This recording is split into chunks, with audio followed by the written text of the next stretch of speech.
ஒரு பேரு the king சென்னைக்கு வராரு. மரைக்காயர். யார் இவர்? Purity you can feel. Intention you can carry.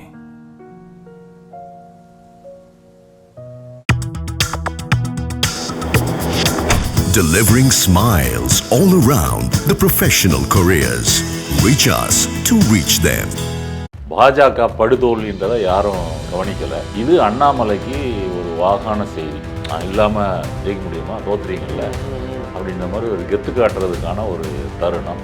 இவர் பேசின பிறகு இன்னொரு செய்தி என்ன வந்திருக்குன்னா, நயினார் நாகேந்திரன் உடனே கிளம்பி டெல்லிக்கு வாங்க, அவரும் இன்னைக்கு நைட்டு ஃப்ளைட்டு ஏறுறாரு அப்படின்னு செய்தி வந்து. பிஜேபியை பொறுத்தவரை அண்ணாமலையை இழப்பதற்கு விரும்ப மாட்டார்கள். அவரை தக்க வைத்துக் கொள்ள தான் முயற்சி பண்ணுவாங்க. தேர்தலின் போதே நயினார் நாகேந்திரன் அண்ணாமலை எவ்வளோ கேவலப்படுத்த முடியுமோ அதெல்லாம். நயினார் நாகேந்திரன் போன 21 தேர்தலில் போட்டியிடும்போது அவருக்கு அந்த 4 கோடி ரூபாய் தாம்பரத்தில் பிடிச்சாங்க இல்லையா, அதை போட்டு கொடுத்தது அண்ணாமலை தான். இப்படி பல உள்ளடி வேலைகள்லாம் செஞ்சு ஓரங்கட்டி தன்னுடைய குழுவை வந்து ஸ்ட்ரென்தன் பண்ணுறாரு. ஒரு விவசாயிக்கு 500-1000 கோடி சொத்து எப்படி வரும்? நீங்கள் பிஸ்னஸ் பண்ணுறதா இருந்தால் கூட ஒரு விவசாயி எவ்வளோ ரூபாயில் பண்ணிட முடியும்? ஆனால் ஒரு லீகலாக பண்ணும்போது நம்ம லீகலாக எப்படி உங்களுக்கு 500 கோடி வந்துச்சு? இப்படி அது சாத்தியமே இல்லையே. நேற்று வரை நீங்கள் வந்து ஒரு 4-5 கோடி சொத்து வச்சுருக்கிறீங்க, இன்றைக்கி 500 கோடி சொத்து எப்படி வாங்க முடியும்? நான் சொல்லலை. ரஜினியை பிஜேபி RSS எல்லாம் என்ன நினச்சாங்கன்னா, திமுக திராவிட இயக்கங்களை அழிப்பதற்கு இவர் ஒரு கட்சி ஆரம்பித்தா நல்லா இருக்கும்னு அந்த டைமில் அவங்க பேக்கப் பண்ணாங்களே தவிர, அப்போ அவங்க விருப்பத்துக்கு மாறாக தான் என்னால் முடியாதுன்னு சொந்த முடிவு எடுத்து விலகி போனவர் தான் ரஜினி. ஆகாயம் நேயர்களுக்கு வணக்கம். செய்தி நிறுவனங்களில் ஊடகங்களில் வந்து இப்போ ரொம்ப பரபரப்பாக பேசப்பட்டு இருக்க செய்தி என்ன அப்படின்னா, திரு அண்ணாமலை அவர்கள் வந்து தன்னுடைய ரெசிக்னேஷனை கொடுத்துட்டதாகவும் ஒரு 5 பக்கம் ரிப்போர்ட்டையும் சேர்த்து கொடுத்துட்டதாகவும் சொல்லிட்டு இருக்காங்க. ஏற்கனவே அவர் வந்து தனி கட்சி ஆரம்பிக்க போகிறாரு, இதுக்கப்புறம் பாஜகவில் தொடர மாட்டார், கட்சி பெருதுதான்ற அளவுக்கு சோஷியல் மீடியாவில் நீங்கள் பார்த்துருக்கக்கூடும். உண்மை என்ன, எதுக்கு சாத்தியம் இருக்குது அப்படின்றத பற்றி விரிவாக பேச போகிறோம். நம்ம கூட சமூக செயற்பாட்டாளர் திரு நாதன் அவர்கள் இருக்காங்க. வணக்கம் சார். வணக்கம்.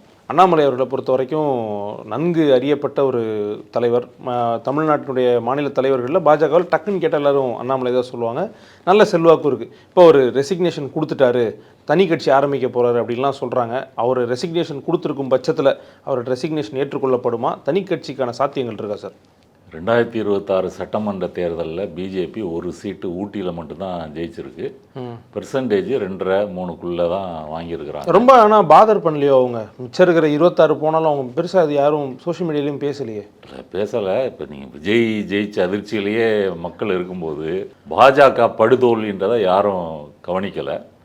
இது அண்ணாமலைக்கு ஒரு வாகான செய்தி.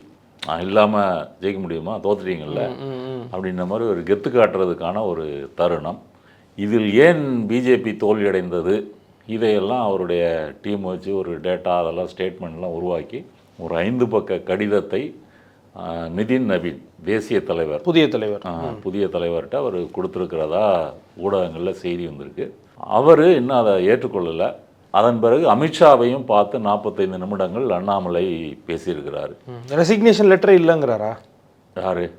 திரு அண்ணாமலை அவர்கள். அவர் ஒன்றும் சொல்லலை. அவர் 5 பக்கம் லெட்டர் கொடுத்துருக்கிறாரு. நீங்கிறதா தான் அதில் எழுதியிருக்கிறாரு. தமிழ்நாட்டில் பிஜேபி ஏன் தோல்வி அடைந்தது, என்ன காரணம், நான் என்னெல்லாம் முயற்சி பண்ணேன், அது எப்படிலாம் என்ன ஓரம் கட்டினாங்க, அதனால் நான் விலகிக்கிறேன், இதுதான் அந்த கடிதத்தினுடைய சாரம் என்று பத்திரிகைகள் சொல்கிறாங்க. இன்னும் அதிகாரப்பூர்வமான செய்தி வரலை. ஓகே. உடனே அமித்ஷாவும் கூட்டி இவரை பேசியிருக்காரு. இவர் பேசின பிறகு இன்னொரு செய்தி என்ன வந்திருக்குன்னா, நயினார் நாகேந்திரன் உடனே கிளம்பி டெல்லிக்கு வாங்க, அவரும் இன்றைக்கி நைட்டு ஃப்ளைட்டு ஏறுறாரு இப்படின்னு செய்தி வந்திருக்கு. பிஜேபியை பொறுத்தவரை அண்ணாமலையை இழப்பதற்கு விரும்ப மாட்டார்கள். அவரை தக்க வைத்துக் கொள்ள தான் முயற்சி பண்ணுவாங்க. அப்போ ஒரு பேரம் நடக்கும். அவருக்கு என்ன வேணும், மீண்டும் தமிழ்நாட்டு அரசியலையே பதவி கொடுப்பாங்களா, இல்லை ராஜ்யசபா MP ஆக்கி மத்திய அமைச்சராக்குவாங்களா, இல்லை கட்சியில் தேசிய அளவில் ஏதாவது பொறுப்பு கொடுப்பாங்களா, இப்படி பல ஆப்ஷன் இருக்குது. அண்ணாமலை தமிழக பாஜக தலைவர் பதவியிலிருந்து விலக்கப்பட்ட பிறகே அவர் ஒரு பெரிய போஸ்ட்டை எதிர்பார்த்தார். அப்படி அவங்க கொடுக்கல. பிஜேபியினுடைய மத்திய தலைமையினுடைய சிந்தனை என்னவாக இருந்ததுன்னா, இவர் 24 பாராளுமன்ற தேர்தலில் கூட்டணியை கலைத்து விட்டார், அப்படி சேர்ந்திருந்தால் சில தொகுதிகளை ஜெயிச்சிருக்கலான்னு பிஜேபி தலைவர்களும் பேசினாங்க, ஏடிஎம்கே தலைவர்களும் பேசியிருக்கிறாங்க. இதற்கு குறுக்க நின்னது அண்ணாமலை தேவையில்லாமல் எடப்பாடியை சீண்டி விட்டு அதிமுகலேருந்து வெளியே வந்து தனியாக நிற்கணும்னு ஒன்று, அதையும் கன்வின்ஸ் பண்ணி மேலிடத்தை கன்வின்ஸ் பண்ணி நம்ம தனியாக நிற்கிறதுல என்ன சாதகங்கள் அப்படின்னு சொல்லி அவர் நிற்க வச்சுருந்தார். ரவீந்திரன் துரைசாமி போன்ற பிஜேபி ஆதரவாளர்கள் அது சரியான மூவ் அப்படின்னு சொல்லி அதை பேசியிருக்காங்க. ஆனால் அது தப்பான மூவ்ன்றது ரிசல்ட்டு காமிச்சிருச்சு. இதுக்கு பிறகு அண்ணாமலை சொல்வதை நம்ம கேட்க வேண்டியதில்லை. அதுக்கு முன்னாடி அண்ணாமலைக்கு மேலிடத்தில் ஒரு கௌரவம், செல்வாக்கு, வரவேற்பு என்பது இருந்தது. மோடியாக இருந்தாலும் சரி, அமித்ஷாவாக இருந்தாலும் சரி. மோடியே ஒரு முறை பேசும்போது மேடையில் என்ன சொன்னார், ஒரு முக்கியமான ஒரு நல்லது ஒரு சாதியில் பிறந்தவர் தான் அண்ணாமலை அப்படின்னு சொல்லி சாதியை வைத்து அவரை வாழ்த்தியிருக்கிறார். அப்படி இருக்கும்போது அண்ணாமலையை வந்து விலக்குகிறார்கள். எடப்பாடிக்காக தான் விளக்குறாங்க அப்படின்றது எல்லாருக்கும் தெரிஞ்ச விஷயம். இப்போ இந்த தோற்று போன ரீசன் இவர் சொன்னதுனாலையான்னு அதனாலையா இல்லையான்னு தெரியல. ஆனால் தோற்றுது வந்து இவருக்கு பாசிட்டிவ் அமைஞ்சிருச்சு. இப்போ எடப்பாடிக்காக நீக்குறாங்க. இப்போ விஜய் உள்ள நுழைஞ்சிட்டாரு. விஜய் எவ்வளவு வாக்குகள் வாங்குவாருன்னு யாருக்குமே தெரியாது. எல்லாரும் கணிச்சது சிங்கிள் டிஜிட்டில் சீட்டு வாங்குவார், ஒரு 15-20% வாக்குகள் வாங்குவார்.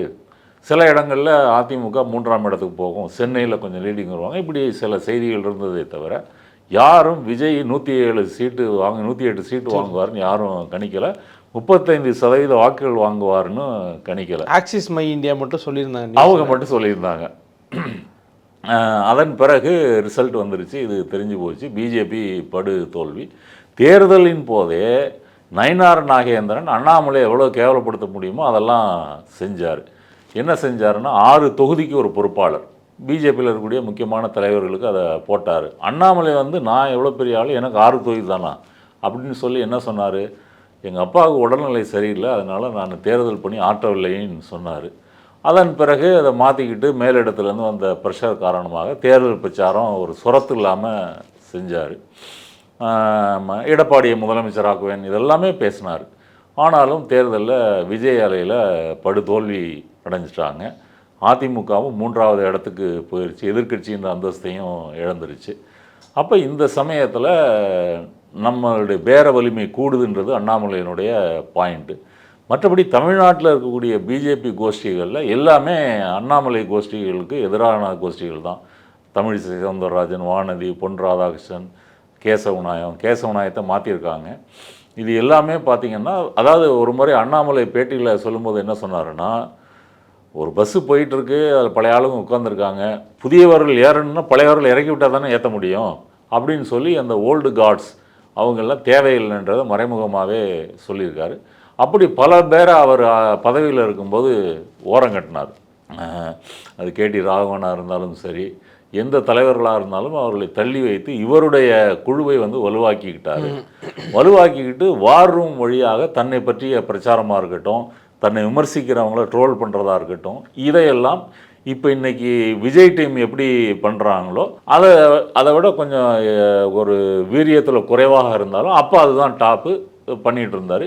மீடியாவோட டார்லிங்காகவும் இருந்தார். எந்த ஏர்போர்ட்டாக இருந்தாலும் சரி, எங்கே இருந்தாலும் மீடியாவை சந்திக்கிறதுல அவருக்கு பயம் இல்லை, பேசுவார். திமுகவை எதிர்க்கிறதுல அதிமுகவிட தான் அதிகமான வீரியமாக பேசுகிறேன் அப்படின்றத நிலைநாட்டிக்கிட்டாரு. இன்ஃபேக்ட் அவருக்கு பிறகாகவோ இல்லை அவருக்கு முன்னாடியே வந்தவங்க வந்து இவ்வளோ கவனம் பெறல, கண்டிப்பாக பெறல. அதன் பிறகு பிஜேபியினுடைய தனித்தன்மையும் பேசினார், இந்துத்துவ அரசியலையும் முன்னெடுத்தார். மைக்கேல் பெட்டி மதமாற்ற விவகாரமாக இருக்கட்டும், இப்படி பல. ஆனால் சார், இப்போது நீங்கள் குறிப்பிட்டு சொல்கிறீங்க, நீங்கள் சொல்லலை அப்படின்னா அப்படி ஒரு ஆங்கிளில் அவர் பேசினதே பலருக்கும் தெரியலையே. பலரும் வந்து ஒரு ஓபிசி ரெப்ரசன்டேட்டிவாகவே தானே அவரை பார்க்குறாங்க. ஆமாம், அப்படி பார்க்குறாங்க. இல்லை, அது இப்போ மோடியே தன்னை பற்றி அப்படி தானே சொல்லிக்கிறாரு. இப்போ இந்தியா முழுக்க ஓபிசி யார், நம்ம யோகி ஆதித்யநாத்தாக இருக்கட்டும், இப்படி பலரும் அப்படி தான் அவங்க கொண்டு வராங்க. 2 பேருக்கும் ஒரே இமேஜ் இருக்கும், திட்டமிட்டே செய்கிறாங்க. ஓபிசி மட்டுமல்ல, யூனியன் கவர்மெண்ட்டில் 10 தலித் அமைச்சர்களே இருக்காங்க இல்லையா. இப்போ விஜய் 8 பேர் ஆக்குனான்னு சொல்கிறாங்களே, இந்த ரெக்கார்டெல்லாம் பிஜேபி என்றைக்கோ முறியடிச்சிருச்சு. அப்படி இருக்கும்போது அண்ணாமலையை அப்படி வந்து கொண்டு வராங்க. அண்ணாமலை வந்து அந்த பழையவர்களை நீக்கிவிட்டு தன் வார் ரூம் மூலமாக பிரச்சாரம் பண்ணுறாரு, எல்லாம் செய்கிறாரு. அவருக்குன்னு இளைஞர்கள், ஒரு புதிய ஆதரவாளர்கள் பிஜேபியில் உருவானாங்க. அவருடைய காலத்தில் தான் நிறைய ரவுடிகள், கிரிமினல்ஸும் கட்சிக்குள்ளே வந்து சேர்றாங்க. ரொம்ப ஃபேமஸான ஒருத்தர் வந்து ஜாயின் பண்ண போகும்போது போலீஸ் அரெஸ்ட் பண்ண கதையெல்லாம் நம்ம அப்போ தான் பார்த்துருக்குறோம். அதெல்லாமே நடந்திருக்கு. அதை வந்து இவங்களே தமிழிசே சொல்லியிருக்காங்க. ரவுடிகள் நிறைய பேர் இப்போ சேர்ந்துருக்காங்க, என்னுடைய தலைமை இருக்கும்போது அதெல்லாம் இல்லை அப்படின்னு அவங்களே சொல்லியிருக்காங்க. இப்படி பிஜேபி வேற ஒரு தளத்துக்கு கொண்டு போனதுக்கு அண்ணாமலை தான் காரணம்னு சொல்லி பிஜேபி ஆதரவு பத்திரிகையாளர்கள் கோலாகல ஸ்ரீனிவாஸ், துக்ளக் ரமேஷ், ரங்கராஜ் பாண்டே இவங்க எல்லாருமே தொடர்ந்து பிரச்சாரம், ரவீந்திரன் துரைசாமி அவரும் தீவிரமான அண்ணாமலை ஆதரவாளர் தான், இவங்க எல்லாருமே பண்ணிட்டு இருந்தாங்க. ஆனால் களத்தில் யதார்த்தத்தில் பிஜேபிக்கு அப்படி ஒரு பெரிய செல்வாக்கு ஒன்றும் எழுந்தரில்லை. இது வலைத்தளங்களில் மட்டும்தான் இது உருவாக்கப்பட்ட பிம்பமே தவிர யதார்த்தத்தில் இல்லை. உடனே நீங்கள் கேட்கலாம், விஜய் அப்படி தானே கணிச்சோம், விஜய் ஃபேக்டர் வேறு. ஆனால் அண்ணாமலைக்கு அப்படி யதார்த்தத்தில் அப்படி இல்லைன்றது தான் உண்மை. அடுத்தது இந்தியாவில் பிஜேபியினுடைய மோடி ஏரா இருக்கு இல்லையா, மோடிக்கு முன்னாடி பார்த்தீங்கன்னா பிரதமர்களோ தலைவர்களோ நேரடியாக ஆர்எஸ்எஸோடைய கன்சல்டேஷனோடு தான் வருவாங்க, அவங்கள தான் வச்சுக்குவாங்க. மோடி வந்த பிறகு என்ன ஆச்சுன்னா ஆர்எஸ்எஸ்க்கு பதிலாக மோடி அமித்ஷா யார் தீர்மானிக்கிறாங்களோ அவங்க தான் பதவிக்கு வர முடியும் அப்படின்றது. அதாவது ஆர்எஸ்எஸ்னுடைய அந்த பவரையும் விடவும் ஒரு உயர்ந்த இடத்துல மோடி போய் உட்கார்ந்துட்டார். அந்த பாரம்பரியம் இல்லாதவர்களும் வந்த டைம். ஆமாம், இவ்வளோத்துக்கும் மோடி வந்து ஆர்எஸ்எஸ் பிரச்சாரக்காக இருந்து வந்தவர் தான். ஏன் சார் காங்கிரஸ்காரங்க நிறைய பேர் சேர்றதுனால அந்த இதை மாற்றிட்டாங்களோ? அப்படி இல்லை, காங்கிரஸ்காரங்க நம்ம இனிமேல் எதிர்காலம் பிஜேபி தான் வட இந்தியாவில் அப்படின்னு சொல்லி போய் சேர்ந்துட்டாங்க. திரும்ப ஆர்எஸ்எஸ் போய் பயிற்சி எடுத்துகிட்டு வந்தால் டைம் ஆகும்னு. ஆமாம், நேரடியாக போய் சேர்ந்துட்டாங்க. இப்படி ஆர்எஸ்எஸை விட சூப்பர் பவராக மோடி அமித்ஷா டீம் வந்து மாறிடுச்சு. நிறைய பேர் என்ன சொன்னாங்கன்னா, அதனால் ஆர்எஸ்எஸ்க்கு அவங்களுக்கு முரண்பாடு. அப்படி கிடையாது, ஆர்எஸ்எஸ் அதை ஏற்றுக்கொண்டது. நம்ம இமேஜை விட அதாவது தனிநபர்களை முன்னிறுத்தி ஆர்எஸ்எஸ் வந்து என்றைக்கும் பிரச்சாரம் பண்ணதில்லை. அந்த ட்ரெண்டை மாற்றி இவர் தனிநபரை, மாநில தேர்தலாக இருந்தாலும் சரி கவுன்சிலர் தேர்தலாக இருந்தாலும் மோடியினுடைய முகத்தை முன்வைத்து தான் அந்த பிரச்சாரம் நடத்தப்பட்டது. அப்படி இருக்கும்போது ஆர்எஸ்எஸ் இல்லாத தலைவர்கள் பிஜேபியில் உருவாகியிருக்காங்களா? ஆர்எஸ்எஸ் பின்னணி இல்லாத தலைவர்கள்னா ஆமாம், உருவாக்கி இருக்கிறாங்க. இப்போ சுவேந்த அதிகாரி வெஸ்ட் பெங்கால் திரிணாமுல் காங்கிரஸ்லேருந்து வந்தவர், அஸ்ஸாம் ஹிமந்த் பிஸ்வாஸ் அவர் காங்கிரஸ்லேருந்து வந்தவர். இப்போ அண்ணாமலை ஆர்எஸ்எஸ் பின்னணி கிடையாது, ஐபிஎஸ்ஸாக இருந்தார், பிஎல் சந்தோஷோட நெருக்கம் ஏற்பட்டது, ஆடியோ வீடியோ சில வேலைகள்லாம் செஞ்சார். அப்புறம் தமிழ்நாட்டுக்கு வராரு. இவர் வரும்போது ரஜினி கட்சி ஆரம்பிக்கிறதா இருந்தது. ரஜினி கட்சி ஆரம்பிக்கிறது பிஜேபியோடைய பிளானாகத்தான் இருந்தது. ஏன்னா பிஜேபியில் இருந்த அர்ஜுன் மூர்த்தி இருக்கார்ல, அவர் ரிசைன் பண்ணிவிட்டு உடனே ரஜினி கட்சியில் போய் சேர்றாரு. அப்போ என்ன டாக் ஓடிட்டு இருந்துச்சுன்னா, அண்ணாமலை ரஜினி கட்சியினுடைய முதலமைச்சர் வேட்பாளராக நிறுத்தப்படுவதற்கு வாய்ப்பு இருக்குது அப்படின்னு இருந்தது. அந்த கேள்வி அவர்கிட்டயும் கேட்டிருந்தாங்க. அது உண்மைதான். அது இங்கே இருக்கக்கூடிய பிஜேபி ஆதரவாளர்கள் சமூக வலைத்தளங்களில் பலரும் அதை பிரச்சாரம் பண்ணிக்கிட்டு இருந்தாங்க. தமிழருவி மணியன்லாம் ரொம்ப ஒரு கனவு கண்டிருந்தார். அது அந்த கனவு வந்து நப்பாசையாக மணப்பால் குடித்தது மாதிரி ஆகிப்போச்சு. அதன் பிறகு இவர் பிஜேபியில் சேர்றாரு. அப்புறம் இவர் மாநில தலைவராக வர்றாரு. பழைய ஆட்களை ஓரங்கட்டுறாரு. அதாவது தமிழக பிஜேபியினுடைய மையம் என்பது தான் அப்படின்றத உருவாக்கிட்டார். இப்படி ஆர்எஸ்எஸ் பின்னணி இல்லாமல் வந்த தலைவர்கள் அண்ணாமலையும் ஒன்று. இப்போ இந்த போக்கை வந்து மோடி அமித்ஷா டீம் வந்து ஓரளவுக்கு என்கரேஜ் பண்ணுறாங்க. இப்போ பிரதேசத்தில் யோகி ஆதித்யநாத் அவரும் ஆர்எஸ்எஸ் பேக்ரவுண்டு கிடையாது, ஒரு மடத்தினுடைய தலைவராக இருந்தவர். அவர் அப்படி அரசியலுக்கு வர்றாரு. இப்போது சாமியாராக தான் தன்னை சொல்லிக் கொள்கிறாரு. அந்த காவி உடை தான் அணினார். ஆனால் யோகி தான், ஆமாம், சீஃப் மினிஸ்டராக இருக்கிறார். உத்தரப்பிரதேசத்தில் தேர்தல் வரும்போது மோடிக்கு இணையாக யோகி ஆதித்யநாத்துக்கும் கட் அவுட்டு ஃப்ளக்ஸ் எல்லாம் வச்சாங்க. அப்போ இதுவும் வந்து ஊக்குவிக்கப்படுகிறது. ஆர்எஸ்எஸ் பின்னணி இல்லாதவங்களும் வந்து தலைவராகலாம். சரி, இதனால் இவங்க ஆர்எஸ்எஸோட முரண்படுறாங்களா அப்படின்னா முரண்படுறதெல்லாம் கிடையாது. எங்கே முரண்பாடு வருதுன்னா, பிஜேபியை பொறுத்த வரைக்கும் அமைப்பு செயலாளர் அப்படின்றவங்க ஆர்எஸ்எஸ்லேருந்து ஒரு நல்ல அனுபவம் உள்ள ஒரு பிரச்சாரகத்தை அனுப்புவாங்க, ஒரு முன்னேற ஊழியரை அனுப்புவாங்க. அது பிஎல் சந்தோஷம் அப்படி தான், நம்ம கேசவ நாயகமும் அப்படி தான். அப்படி பார்க்கும்போது நிர்வாக ரீதியான முடிவுகள் எடுக்கிறது கேசவ நாயகம். அதில் தலைவர்கிட்ட கன்சல்ட் பண்ணிக்கலாம். ஆனால் இறுதி அதிகாரம் வந்து அமைப்பு செயலர் என்று சொல்லக்கூடிய கேசவ நாயகத்துக்கு தான். அப்போ கேசவ நாயகத்துக்கும் அண்ணாமலைக்கும் முரண்பாடு உருவாகுது.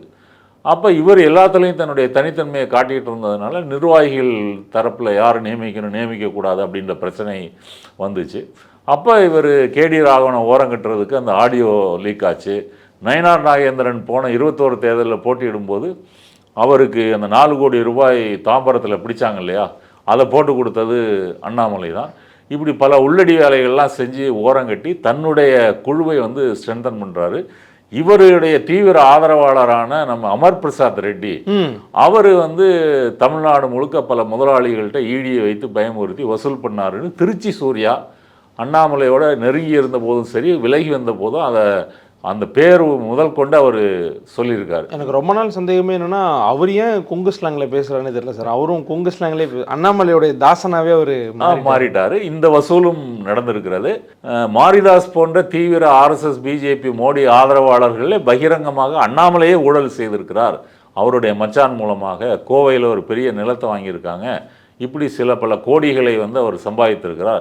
அண்ணாமலைகிட்ட கேட்டபோது நான் கட்சியில் இருக்கிறதுனால நான் சம்பாதிக்கக்கூடாதுன்னு ஏதாவது இருக்கா? இல்லை சார், ஆனால் அது எல்லாமே குற்றச்சாட்டு தானே சார். ஏன்னா அவர்கிட்ட இந்த கேள்வி கேட்கும்போது அவர் என்ன சொன்னார்னா, எனக்கு ஃபியூச்சர் இருக்குது, ஃபேமிலி இருக்குது, நான் லீகலாக போகிறேன் தானே சொன்னார். இல்லீகலாக பண்ணுறேன்னு சொல்லவே இல்லை. நீங்கள் ஆரம்பத்தில் உங்களை பற்றி நீ முன்வைத்த சித்திரம் என்ன? ஆடு மாடுகள் மேய்த்து கொண்டு அமைதியாக இருக்கக்கூடிய ஒரு விவசாயி அப்படின்னு தான் சொல்லுங்கள். ஒரு விவசாயிக்கு 500-1000 கோடி சொத்து எப்படி வரும்? நீங்கள் பிஸ்னஸ் பண்ணுறதா இருந்தால் கூட ஒரு விவசாயம் எவ்வளோ ரூபாயில் பண்ணிட முடியும்? ஆனால் ஒரு லீகலாக 1 கோடி 2 கோடி. ஆனால் அவர் லீகலாக பண்ணும்போது நம்ம லீகலாக எப்படி உங்களுக்கு 500 கோடி வந்துச்சு? அதான் அவர் சொல்கிறார், லீகல் தான். அவர் எப்படி? அது சாத்தியமே இல்லையே. நேற்று வரை நீங்கள் வந்து ஒரு 4-5 கோடி சொத்து வச்சுருக்கிறீங்க, இன்றைக்கி 500 கோடி சொத்து எப்படி வாங்க முடியும்? நான் சொல்லலை. உங்கள் மாரிதாஸ் வந்து படம் போட்டு பிளாக் போர்டில் தெளிவாக அவரே சொல்லியிருக்காங்க. ஆமாம், ஆதாரங்களோட வெளிப்படுத்தியிருக்கிறாரு. எந்தெந்த திமுக அமைச்சர்களோடு அவர் தொடர்பில் இருந்தார், எல்லாமே ஒரு மச்சான் பேரில் என்னென்ன தொழில் இருந்துச்சு, அந்த இதில் எப்படி இன்கம் டேக்ஸ் ரெய்டு போச்சு, இது எல்லாமே நடந்திருக்கிறது. அப்போ இது பிஜேபிக்கு தெரியாமல் இல்லை, இவர் இந்த மாதிரி செய்கிறாங்க. அவங்க இப்போ அதானியே வளர்த்து விட்ட கட்சி தானே. அதானியே இல்லீகலாக சம்பாதிப்பதற்கு ஏற்பாடு செய்த கட்சி. அண்ணாமலை இப்படி செய்வதை கண்டுகொள்ளவில்லை. ஏன் கண்டுகொள்ளலைன்னா ஒரு லெவல் வரைக்கும் அதை அனுமதிப்பாங்க.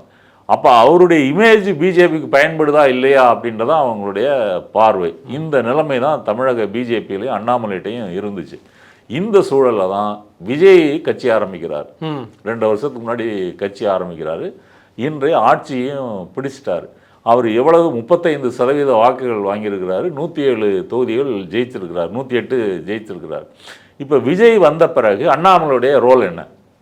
அண்ணாமலை அளவுக்கு ஒரு கடினமான உழைப்போ ஊராக சுற்றுறதோ பேட்டி கொடுக்குறதோ எதுவும் செய்யாமல் ஒரு 10-15 தொகுதிகளில் 20 நிமிடங்கள் பேசி குறைவான மூலதன முதலீடு உழைப்பை போட்டு ஒரு மிகப்பெரிய விளைச்சலை விஜய் அறுவடை செய்து விட்டார். இப்போ விஜய் வேர்சஸ் அண்ணாமலை அப்படின்னு வச்சு பாருங்க, விஜய் வேர்சஸ் பிஜேபின்னு வச்சு பாருங்க. அங்கே வந்து இப்போ அண்ணாமலைக்கு இடம் இல்லை. இப்போ மீடியாவே வந்து இப்போ மீடியாவோட டார்லிங் யாருன்னா விஜய் தான். விஜயை பற்றி வீட்டிலேருந்து வெளியே வந்தார், காரில் ஏறி இருக்கிறாரு, ஏர்போர்ட்டுக்கு போகிறாரு, ஏரோப்ளைன் வானத்தில் பறந்துக்கிட்டு இருக்கு. இப்படி போட்டால் மீடியாவில் டிஆர்பி ரேட்டிங் அதிகரிக்கிறதுனால மீடியா மொத்தமாக அங்கே சாஞ்சிருச்சு. நீங்கள் நல்லா கவனித்து பார்த்தீங்கன்னா அண்ணாமலை காலத்தில் சீமானுக்கு ஒரு லைம்லைட் இருந்தது, மீடியாவில் ஒரு வெளிச்சம் இருந்தது, அண்ணாமலைக்கு இருந்தது. இன்னைக்கு விஜய் வந்த பிறகு அந்த பழைய செல்வாக்கு மீண்டும் வருவதற்கு வாய்ப்பில்லை. இப்போ ஒரு பேட்டி கொடுத்தீங்கன்னா 10ஓடு 11ஆவது ஒரு செய்தியாகத்தான் அது போகும். சீமான் பேட்டி கொடுக்குறதும் இப்போ பெரிய விவாத பொருள்லாம் ஸ்டாப் பண்ணிட்டாரு கிட்டத்தட்ட அப்படின்றாங்க. ஆமாம், அவரே சோர்வு விரக்தி அடைந்து இனி என்னத்தை அப்படின்ற மாதிரி முடிஞ்சு போச்சு. இதுதான் வந்து நடக்க போகுது. இப்போ விஜய் இருக்கிறாரு. விஜயே என்ன சொல்கிறாரு? எதிர்காலத்துலேயும் டிவிகே வேர்சஸ் டிஎம்கே இப்படி தான் தமிழக அரசியல் இருக்கும், மற்றவங்களாம் களத்திலேயே இல்லை, தீர்ந்து போன சக்தி அப்படி மற்றும் பலர் பிஜேபி உள்ளிட்டு மொத்தமாக சொல்லிட்டாரு. பிஜேபி பேரை மட்டும் அவர் சொல்லலை. அப்படி இருக்கும்போது இப்போ பிஜேபியோட நிலை என்ன? விஜயை என்ன செய்கிறது? விஜய்கிட்ட அவங்க பிரச்சனையாக பார்க்குறது காங்கிரஸை அவர் ஒரு லெவலுக்கு மேலே போய் ஆதரிக்கக்கூடாது, அதை கன்வே பண்ணிட்டாங்க. அதனால தான் அவர் கேரள முதலமைச்சர் பதவியேற்பு விழாவுக்கும் போகலை. டெல்லி போன போது சோனியா காந்தி ராகுல் காந்தியும் அவர் பார்க்கலை. அதே போல் இங்கே வந்தே மாதரத்துக்கு மோடிகிட்ட தான் அவர் அனுமதி கேட்குறாரு. இப்போ ஸ்டாலின் முதலமைச்சராக இருக்கும்போது முதல்ல தமிழ்தாய் வாழ்த்து போட்டோன்னா ஆளுநர் வெளிநடப்பு பண்ணிட்டார், அப்படி அனுப்பிட்டாங்க. இவர் போய் மோடிகிட்ட போய் மோடி கேட்டால் என்ன சொல்லுவார்? இல்லை சார், ஆனால் அதுக்கு வந்து அமைச்சர் திரு ராஜ்மோகன் அவர்கள் சொல்லும்போது ஏற்பாடு அவங்க சைடில் பண்ணது நாங்கள் வலியுறுத்தணும், ஆனால் ஏற்பாடு எண்ட் ஆஃப் த டே அங்கே பண்ணுறாங்க மக்கள் மாளிகையில். தமிழக ஆளுநரே தமிழக அரசினுடைய அமைச்சரவைக்கு கட்டுப்பட்டவர் தான். தமிழக அரசாங்கம் தான் அவருக்கு செலவுகள், நிதி உதவி, செக்ரட்டரி எல்லா வசதிகளையும் செய்து கொடுக்கிறது. அதனால் தமிழ்நாட்டில் ஒரு ஆளுநர் நிகழ்ச்சி அப்படின்னா அது ஏதோ யூனியன் கவர்மெண்ட்டோட நிகழ்ச்சி அப்படின்ற அர்த்தம் கிடையாது. அப்படி பார்த்துருந்தா ஆளுநர் உரையாற்றும் போது RN ரவி இதை நிலைநாட்ட முடியலையே, முதல்ல தேசிய கீதம் போடுங்க, அதுக்கு பிறகு தான் தமிழ் தாய் வாழ்த்துன்னு சொல்லி அதை நிலைநாட்டிருக்கலாம்ல, முடியலன்னு பயந்தானே ஓடினார், அதுக்கு மேற்கொண்டு ஆக்ஷனும் எடுக்கல. என்னுடைய பாயிண்ட் வந்து என்னென்னா, விஜய் காங்கிரஸோட அதிக நெருக்கம் காட்ட நான் விரும்பவில்லை, பிஜேபிக்கு கோபம் எரிச்சல் வருன்றதுனால ஒரு அளவாக தான் செய்வேன் அப்படின்னு ஒரு நிலை எடுத்ததுனால பிஜேபி பொறுத்த வரைக்கும் அந்த லெவலில் அவர் இருந்தாருன்னா ஓகே. இப்போ 29 பாராளுமன்ற தேர்தலில் ஒரு ஆன்டி பிஜேபி ஆன்டி இந்துத்துவ அரசியலை விஜய் முன்வைக்காத போது இதே தீய சக்தி திமுக, அவர் திமுகவை வில்லன் ஆகிட்டார். தேர்தலுக்கு முன்னாடியும் சரி, நேற்று பேசும்போதும் சரி, ஒரே வில்லன் வந்து திமுக தான். அப்போ திமுக இவ்வளோ நாள் பாராளுமன்றத்தில் 40 எம்பிக்கள் கூட்டணி கட்சிகளோட வச்சு என்ன செஞ்சுட்டாங்க, ஒன்றும் செய்யலை, எங்களுக்கு ஓட்டு போடுங்க, இப்படி பண்ணுனா பிஜேபிக்கு அதில் பிரச்சனை இல்லை. அண்ணாமலையினுடைய நோக்கம் அண்ணாமலை வர்சஸ் விஜய், அப்படி களத்தை மாற்ற முடியுமா அப்படின்றதுனால தான், அப்படின்னு ஒரு எண்ணம் இருக்கிறதுனால தான் அவர் தனி கட்சி ஆரம்பிக்கிறத பற்றி யோசிக்கிறார். இப்போ விஜயை பற்றி ஃப்ரெண்டெல்லாம் அட்டாக் பண்ணுறது, அவர் ஆட்சியில் நடக்கக்கூடிய இந்த மாதிரி சட்டம் ஒழுங்கு பிரச்சனை, ஊழல், அது இது, லொட்டு லொசுக்கு, டாஸ்மாக் எதுவாக இருந்தாலும் மீடியாவை அன்றாடம் சந்தித்து, அப்போ விஜயை பற்றி பேச பேச உங்களுக்கு ஒரு வெளிச்சம் கிடைக்கும்ல, நீங்கள் மீடியாவினுடைய தலைப்பு செய்திகளில் இடம்பெறுவீங்க. அப்படி நம்ம இப்போ இழந்த செல்வாக்கை பெற்று இன்னும் கூடுதலான செல்வாக்கை பெற முடியுமா அப்படின்ற மாதிரி அண்ணாமலை யோசிக்கிறாரு. அப்படி இருக்கும்போது பிஜேபியில் மேற்கொண்டு இருந்தால் நமக்கு அதில் பலன் இல்லை, தனி கடை போட்டோம்னா கொஞ்சம் பிக்கப் ஆகும், தனி கடை போட்டால் கொஞ்சம் பிக்கப் ஆகும் அப்படின்னு அவர் வந்து நினச்சிருக்கலாம். சில பல தொழிலதிபர்கள் அவர் சப்போர்ட் பண்ணுறவங்க, அப்புறம் சாதி ரீதியாக கொங்கு மண்டலத்தில் இருக்கக்கூடிய சப்போர்ட்டு, இதெல்லாம் அவருடைய பேஸு. ஆனால் யதார்த்தத்தில் மொத்த தமிழகத்துக்கும் அண்ணாமலை ஒரு தலைவரா, எல்லா மக்கள் சமூக மக்களாலும் ஏற்றுக்கொள்ளப்பட்டவரான்னா அப்படி கிடையாது. இதுதான் வந்து நிலைமை. சரி, பிஜேபி பொறுத்த வரைக்கும் அண்ணாமலை தனி கட்சி ஆரம்பித்து அதனால் நமக்கு ஆதாயம் வருமா, இல்லை பிஜேபியிலே வைத்திருக்கிறது ஆதாயமா அப்படின்றத நினச்சி தான் முடிவு பண்ணுவாங்க. ஏன்னா பிஜேபியிலேருந்து தனியாக கட்சி ஆரம்பித்தவங்களாம் யாரும் விரோதி கிடையாது. இப்போ உதாரணமாக இந்து முன்னணி RSS உடைய ஒரு அமைப்பு, இந்து முன்னணியில் தனக்கு மரியாதை மதிப்பு இல்லைன்னு சொல்லி தான் அர்ஜுன் சம்பத் தனியாக இந்து மக்கள் கட்சியை ஆரம்பிக்கிறார். இன்னைக்கு இந்து மக்கள் கட்சி யாரை சப்போர்ட் பண்ணுது? மோடி, பிஜேபியை தான் சப்போர்ட் பண்ணுது. பாபர் மசூதி இடிப்பது உத்தரப்பிரதேசத்தில் முதலமைச்சராக இருந்தவர் கல்யாண் சிங், அவர் தனியாக ஒரு கட்சியை ஆரம்பிக்கிறார், பின்னாடி அந்த கட்சியை பிஜேபியில் சேர்த்துடுறாரு. உமா பாரதி அதே போல் ஒரு கட்சி ஆரம்பிச்சிருக்காங்க, அவங்களும் கொண்டு சேர்த்துருக்காங்க. இது பல இடங்களில் நடந்திருக்குது. அப்படி அண்ணாமலை தனியாக ஆரம்பித்தாலும் ஒரு ஃப்ரெண்ட்லியாக இருந்துக்கிட்டு மீண்டும் சேர்ப்பதற்கு கூட வாய்ப்பு இருக்குது. இப்போதைக்கு பிஜேபி மத்திய தலைமையோட எண்ணம் என்னன்னா, இவரை விட்டுறக்கூடாது. இப்போ விஜய் மாதிரி ஒரு ஸ்ட்ராங்கான ஒரு பர்சனாலிட்டி தமிழக அரசியலில் வந்திருக்கும் போது அது போட்டி கொடுக்கறதுக்கு நயனா நாகேந்திரன் தமிழிசையெல்லாம் வேலைக்கு ஆகாது, அண்ணாமலை தான் நமக்கு செட் ஆகும் அப்படின்னு கூட அவங்க நினைக்கிறதுக்கு வாய்ப்பு இருக்குது. அதில் அவர் கன்வின்ஸ் பண்ணலாம், அதுக்கு பேரம் பேசலாம். உங்களுக்கு மத்திய அமைச்சர் ஆகிறோம், ராஜ்யசபா MP ஆகிறோம், இல்லை தேசிய அளவில் ஒரு பொறுப்பு கொடுக்குறோம். இப்போ மத்திய அமைச்சர் ஆயிட்டார் அப்படின்னு சொன்னால் அவர் எல்முருகன் மாதிரி இங்கே காணாமல் கரைந்து போகக்கூடிய பர்சனாலிட்டியாக இருக்க மாட்டார். அதை வைத்துக்கொண்டு தமிழகத்தில் ஒரு கண்டிப்பாக ஒரு அரசியல் பண்ணுவார் அந்த பதவியை வைத்துக்கொண்டு. அப்போ இதுக்கெல்லாம் வாய்ப்பு இருக்கிறது. அதனால் பிஜேபி என்ன முடிவு பண்ண போகுது அப்படின்றதான் இங்கே கேள்வி. ஓகே சார், இறுதியாக ஒரு கேள்வி ஒன்று என்ன அப்படின்னா, சமீபத்தில் சூப்பர் ஸ்டார் ரஜினிகாந்த் அவர்கள் வந்து ஊடகத்தை சந்தித்து பேசியிருந்தாங்க. நான் ஏதோ அதிமுக மத்தியில் மத்தியஸ்தம் பண்ணுறேன்லாம் சொல்கிறாங்க, அப்படியெல்லாம் கிடையாதுன்னு அவர் சொன்னதுக்கு பின்னாடி இருக்கக்கூடிய காரணம் சோஷியல் மீடியாவில் எழுதப்பட்ட விஷயம் தான், ஒரு நரேட்டிவ் தான். இப்போ அதே மாதிரி இப்போ திரும்ப சோஷியல் மீடியாவில் வந்து சூப்பர் ஸ்டார் ரஜினிகாந்த் அவர்கள் அண்ணாமலை திரும்ப சந்திச்சார், இல்லை அவர் பேசினார், அவரை வந்து இவரை முன்னிறுத்துறாரு, அவருடைய பேக்கப்பில் வர நிறைய கதைகள் இருக்குது. இது நரேட்டிவா இல்லை இதுக்கான சாத்தியம் எங்கேயாவது இருக்கா? அண்ணாமலை இவர் பேக்கப் பண்ணுறாருன்னா இல்லை அவர் தான் சொல்கிறாரு இங்கே கட்சி ஆரம்பிங்க அப்படின்ற மாதிரி அந்த லெவல் வரைக்கும் எழுதுறாங்க. அப்படி ரஜினி பேசுவதற்கான வாய்ப்பு இல்லை. ஓகே, ஏன் வாய்ப்பு இல்லைன்னா, அவரே கட்சி ஆரம்பிக்கலான்னு முடிவு பண்ணி அது வேலைக்கு ஆகாது, நம்மளால் முடியாது அப்படின்னு போனவர் தான்.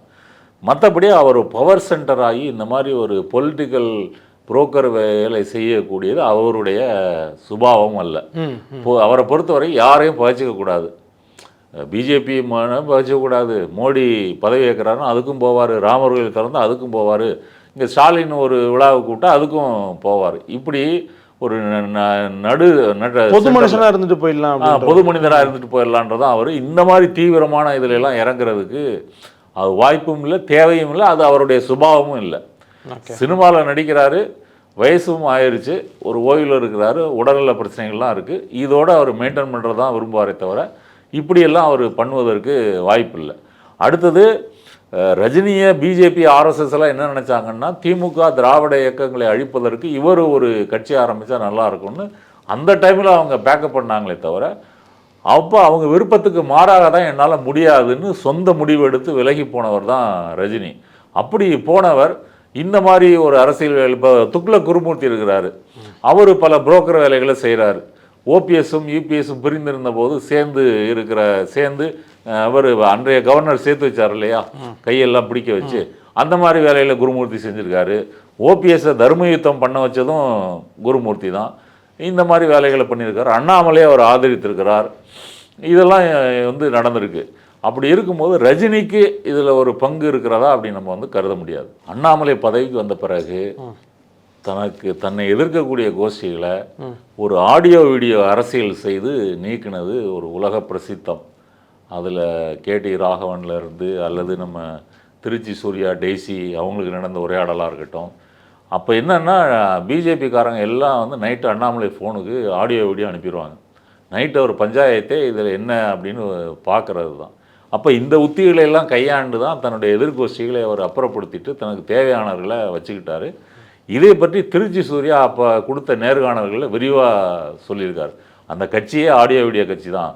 மற்ற கட்சிகள்ல எல்லாம் நீங்கள் ஆடியோ ரெக்கார்ட் பண்ணுறீங்க அப்படின்னா உயர்மட்ட தலைவர்கள் உங்கள் லைனுக்கே வரமாட்டாங்க, ஆனால் பிஜேபியில் மட்டும் அது தடையின்றி நடக்குது அப்படின்னு சொன்னார்.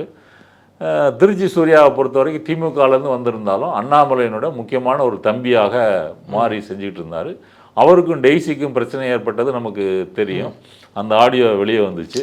அந்த ஆடியோ யார் மூலம் லீக் ஆச்சு? அப்போ அண்ணாமலை சூர்யாவை ஆதரித்தார். ஆனால் போதுமான அளவு அவர் கை கொடுக்கலை, கட்சியை விட்டு இடைநீக்கம் பண்ணாங்க. இந்த பிரச்சனையில் அவர் வந்தார். இன்னொன்று என்ன சொல்கிறாங்கன்னா, பிஎல் சந்தோஷ் இருக்கும்போது கர்நாடகாவிலேயே அவருக்காக இந்த ஆடியோ வீடியோ வேலைகளை அவர் செய்திருக்கிறார் அப்படின்ற செய்தியை நம்ம பிரித்து பார்க்கணும். அதனால் அவருடைய வார் ரூம் உத்திகளில் இதுவும் ஒரு உத்தி. நமக்கு யாரெல்லாம் தேவையில்லையோ அவங்கள இந்த மாதிரி ட்ராப்பில் சிக்க வைத்து நீக்குவது. அதில் அடிச்சடியில் கேடி ராகவனும் இன்னை வரைக்கும் எந்திரிக்க முடியல. இவ்வளவுக்கும் நிர்மலா சீதாராமன் போன்றவர்களுடைய தீவிர ஆதரவாளர் அவர். அந்த மாதிரி தன்னுடைய கட்சியில் தன்னுடைய கோஷ்டியை பலப்படுத்துறது இருக்கு இல்லையா, அதை அண்ணாமலை திட்டமிட்டு செய்தார். குறுக்கு வழியிலும் அதை செய்திருக்கிறார். உங்களுடைய நேரத்துக்கும் கருத்துக்களுக்கும் ரொம்ப நன்றி சார். நன்றி.